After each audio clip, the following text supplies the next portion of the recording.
welcome to the Columbia Daily Tribune's Courtside View basketball webcast. This is Tribune sports editor Joe Walljasper along with Tribune basketball beat writer Steve Valentik.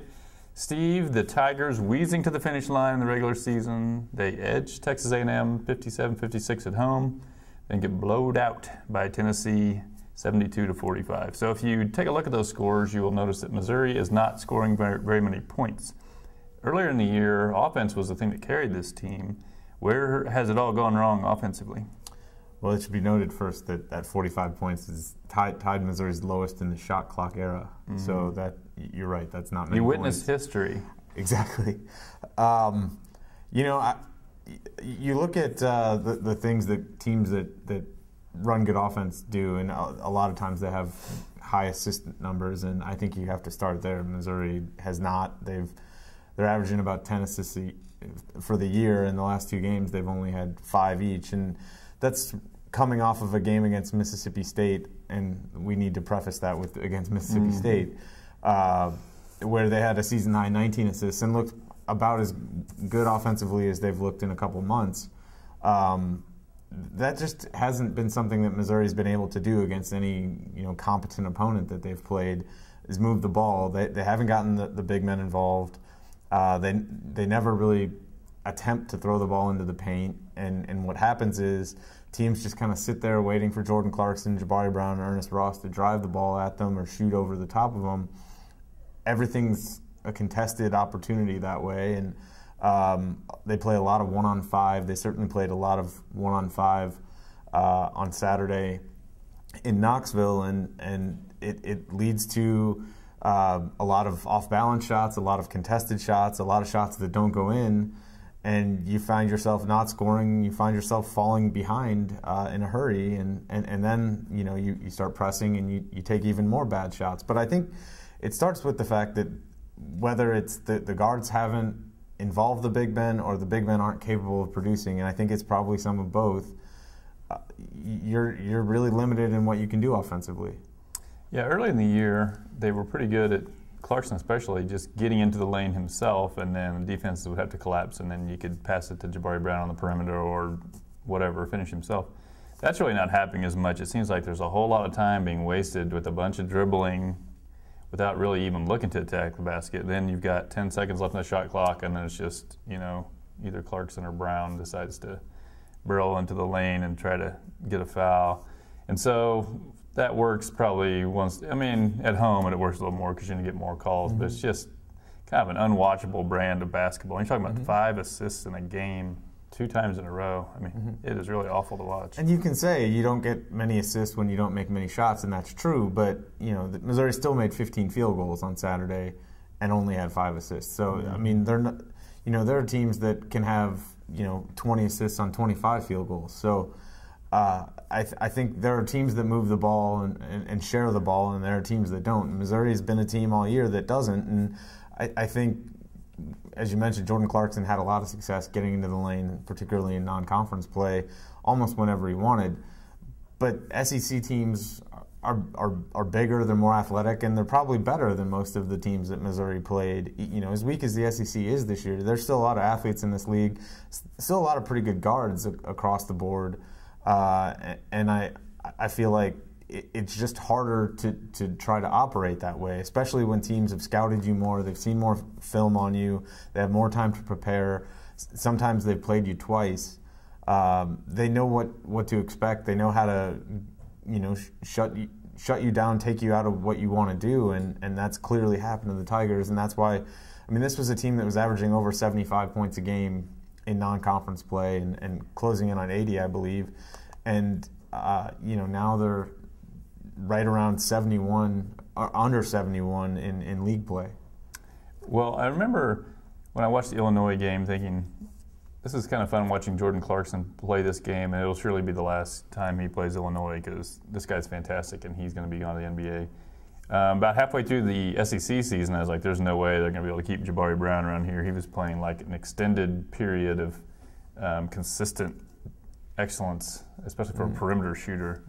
Lately, though, both of them have cooled off some and have not performed very well. What impact, if any, do you think that's going to have on their decision do they come out or don't they come out? Because it's going to have a major, what their decision is going to have a major impact, obviously, on Missouri going forward.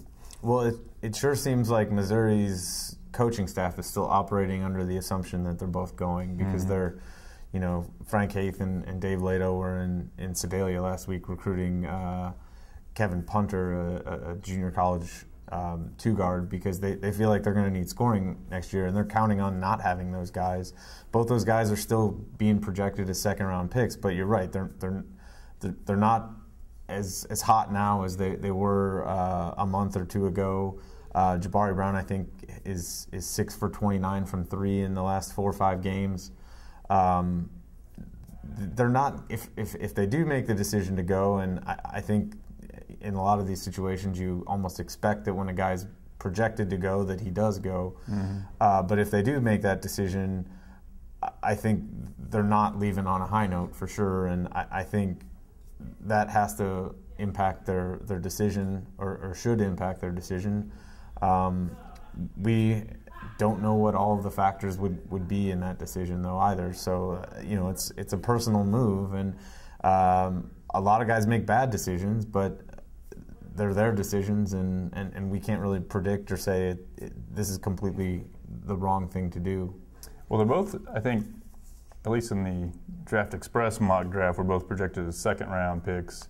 If you're a first-round pick, you're going to get guaranteed money, so that's kind of really, if you're not a first-round pick, I think you really do have a tough decision to make, and it probably, to some extent, depends on what you and your family's financial situation is, because we've seen Missouri second-rounders not even make it to training camp. Like, they play in the summer league, and then they end up in Europe, and they never really even get the chance to try out for a team almost. And that happens to a lot of second-round picks, but you also see that Kim English made a team for a year as a second-round pick, and Phil Pressey went undrafted and has made a team. So there are examples. I think they're more of the outliers than the guys who don't get an opportunity as a second-round pick, because you look at the NBA draft, I mean, there aren't that many jobs coming open every year, and even it's the hardest league to make, because there's only 13 roster spots on each team.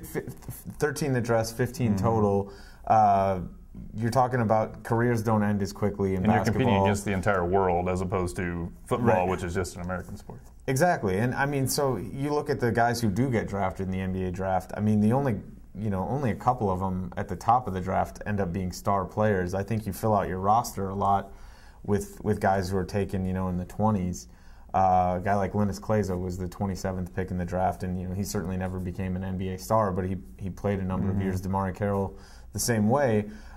Second-round picks are lucky if they get the chance to do that. It doesn't happen often. There are second-round picks who make the league, but you're really rolling the dice. But the one good thing, if you decide you're bound to determine you don't want to go to school anymore, you're going to make money playing basketball somewhere. It's just whether you can live with the they'll definitely, the lifestyle. I mean, both those guys could have opportunities to play right now. I mean, going overseas, going to the D League. Obviously, the money's better in Europe. It's definitely a lifestyle change, I think, and not everyone wants to make that. There are also guys who go to Europe and end up back, go there for a couple years and end up back in the league and settle in. I mean, there are a lot of different pathways to the NBA. It's hard to get there as a second-round pick, but it's not impossible. That's one of the reasons it's always so interesting to see who goes where and who decides to stay and who decides to go in college. I almost think Clarkson would have a chance to raise his stock more if he could prove he could really play the point. This was his first year really doing it, and so he didn't have much experience doing it, and has been, a kind of a score-first point guard. If he could prove he could pass a little more, he might be able to raise his stock. I think Jabari is what he is. He's a good shooter, and if teams are looking for that, then that's what he is. And I think he could help an NBA team, but what do I know about the NBA? You have to get the opportunity, and there are a lot of questionable decisions. Decisions that seem questionable to me and a lot of other people. And I think it should be stated that NBA teams make a lot of bad decisions too. They miss a lot in the draft where they don't take a guy who, and I think in Jabari's case, he's a guy who has a discernible NBA skill as a shooter. there are a lot of guys who will get drafted who probably don't have that and could still end up getting drafted ahead of him because they look at how athletic he is or how tall he is, and they pay attention to measurables sometimes too much and don't look at productivity. All right, Missouri heading to the SEC tournament in Atlanta. Really, I can't imagine enthusiasm being much lower for this than it is right now for Missouri. They play Texas A&M, a team that they beat in that dreadful game last Wednesday, so I don't think anybody's too eager to see those two teams go at it again. And if they were to win, they would have to play Florida, and it's hard to imagine Missouri coming within 20 points of Florida. So they came within 10 of them once. That was earlier in the year. Missouri's kind of a team that's gotten worse as the year's gone on. So no, I guess personally, I'm asking you the question, although it appears that I'm also answering it. Is there any chance they make any noise this weekend in the SEC tournament? I can't really see it happening. You're right. The game against Florida was, beginning of February, and I really think that's almost the last time that Missouri has exceeded my expectations. I thought they played pretty well that night in Gainesville, and obviously lost to a better team, but we're right there with 10 minutes to go, and then Florida made a run.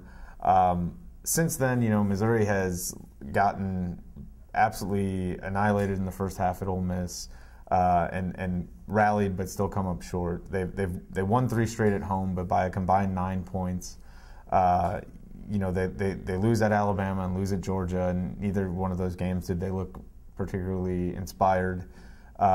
They beat Mississippi State, but Mississippi State is clearly the worst team in the league. They had to wait until the last 7.3 seconds at home to beat Texas A&M, and then they get drilled at Tennessee. I mean, they're not on an upward trajectory right now. I think the A&M game, before you even worry about Florida, the A&M game is going to be a huge challenge. I feel like Missouri has not been playing well away from Mizzou Arena. They haven't necessarily been playing that well at Mizzou Arena, but especially away. Fabian Harris didn't play in the game in Columbia last week, and he's a guy who hurt Missouri twice last year. Maybe he was enough of an offensive lift for A&M that they would have been able to win here. Who knows? I think when you look at both of these teams, they're so flawed that it's hard to say one is more flawed than the other. I wouldn't be surprised if Missouri lost. I wouldn't be surprised if they won. But obviously, if they do win, you're right. I don't see how they beat the #1 team in the country. Well, since we don't think they can possibly win their way into the NCAA tournament, is it possible they could lose their way out of the NIT tournament if they were to lose the first round game? I don't think so. I mean, I think they're still a 21-win team. They still have beaten. They beat UCLA. They beat Tennessee, which looks like a tournament team.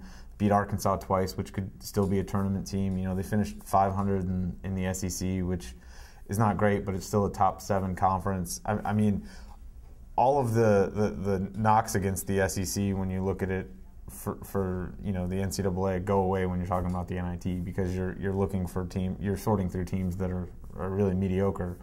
I think Missouri has done enough among those to stand out among those mediocre teams and get in. They're still listed as one of the first 8 out for the NCAA tournament, according to Joe Lunardi this morning. So I feel like it would be almost impossible for them to not at least get an NIT bid. What is your opinion of why accept an NIT bid? What's the advantage? Well, I guess it's you don't know, do you? I don't get it for a power conference team that's used to winning what the point is, other than to say we made the postseason. That's a good question. It's really a tournament built for teams in the quote-unquote mid-major conferences or teams that are in a power conference but have been traditionally bad and are kind of on the upswing. Those are the teams that care. Those are the teams that are probably going to win. To me, if you're Missouri and you don't want to be there, they haven't acted like they wanted to be there in regular season games for a while now. Mm-hmm. You imagine an NAT game, if they're going on the road to some small gym, it's going to be ugly. And that's certainly been Missouri's history in the NIT. They've never been inspired to play in this tournament, and they lose at home. The last time was in 2005. They lose at home to DePaul. At the time before that, I think they lost to UAB. They lost at Alabama badly once. You're absolutely right that, you know, the teams that do well in the NIT are the teams that are inspired to be there, and I don't see how Missouri, coming off 5 straight NCAA tournament berths, is going to be inspired to be in the NIT. I think from you know, the coaching staff's perspective, it's another opportunity for guys like Jonathan Williams and Wes Clark and Torrin Jones, who they've already played 30 games. I mean, well, I mean that's what they're that's what they would argue. Pull the plug on this season, end it. I just don't think you end up doing it. I mean, I understand why you think they should, and I don't necessarily disagree, but it's just not the way it happens. Obviously, Missouri is not going to go play in the CBI or the collegeinsider.com tournament, which is you know, much smaller events, but the NIT still has enough, I guess, gravitas to be worth their while. At least they think so. All right. Well, next week, in what will possibly be our final webcast of the season, we will discuss Missouri's postseason fate, if any, and look forward to the future of Missouri Tiger basketball.